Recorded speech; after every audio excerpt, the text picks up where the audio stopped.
सक्षम police times, news 112, सक्षम जनतेचा आवाज। अशोकनगर सावरकरनगर जाणता राजा मैदानाजवळ बुधवारी रात्री 9 वाजेच्या दरम्यान एका भरधाव अज्ञात इलेक्ट्रिक नंबर असलेल्या वाहनानं रस्त्याच्या बाजूला उभे असलेल्या 4 ते 5 निष्पाप व्यक्तींना धडक देत गंभीर जखमी केल्याची घटना सातपूर अशोकनगर इथं घडली।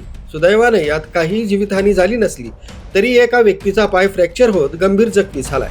जाणता राजा मैदानासमोर एक कुटुंब दवाखान्यात आपल्या लहान मुलांना तब्येत बरी नसल्यानं दाखवण्यासाठी आले होते। दवाखान्याबाहेर पिता आपल्या 6 महिन्याच्या मुलाला घेऊन बाहेर उभा असताना अशोकनगर पोलीस चौकीकडून येणाऱ्या अज्ञात 4 चाकी वाहनानं रस्त्याच्या परिस्थिती तसंच रहदारी विचार न करता दवाखान्याच्या बाहेर उभे असलेल्या व्यक्तीला जोरदार धडक देत फरार झाला। याच व्यक्तीचा पाय फ्रॅक्चर झाला असून सुदैवाने यात पित्यानं जबरदस्त हिंमत दाखवल्यानं बाळाला काही दुखापत झाली नाही। जोरदार धडक दिल्यानं पित्याच्या पायाचा हाड मोडला असून प्रसंगावधान राखत आपल्या लहानग्या बाळाला वाचवलंय। त्यांना खाजगी रुग्णालयात दाखल करण्यात आलं असून उपचार सुरू आहेत। दरम्यान याच वाहनानं अशोकनगर पोलीस चौकीपासून पपया नर्सरीपर्यंत 3 ते 4 लोकांना धडक देत जखमी केल्याची घटना घडली। धडक दिल्यावर हे वाहन त्र्यंबकेश्वरच्या दिशेनं फरार झालंय असं प्रत्यक्षदर्शींनी सांगितलंय। घटनास्थळी सातपूर पोलीस दाखल होत सीसीटीव्ही फुटेजचा तपास चालू आहे।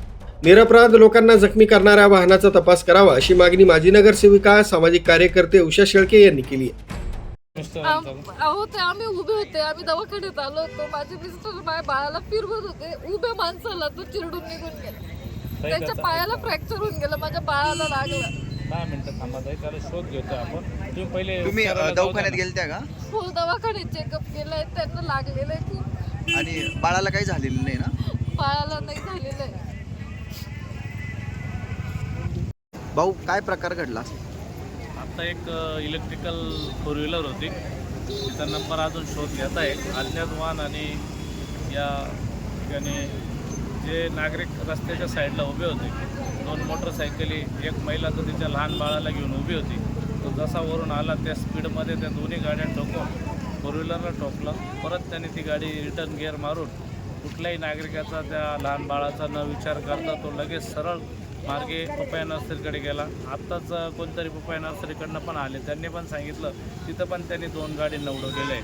आपण पोलिसांना फोन केला आहे, आता यंत्रणा आलेली, एक 10 ते 15 मिनटं त्या गाडीचा शोध घेणार आहे आणि त्याला कडक कारवाई करून त्याच्यावर गुन्हा दाखल करण्यासाठी आपण आदेशित केलेले आहे। एक 10-15 मिनटात डिपार्टमेंट आपले कॅमेरे चेक करून त्या गाडीवाल्यांना अटक कशी करता येईल याच्यासाठी आपण प्रयत्न करतो। न्यूज ब्युरो, सक्षम पोलीस टाइम्स, न्यूज 112, नाशिक।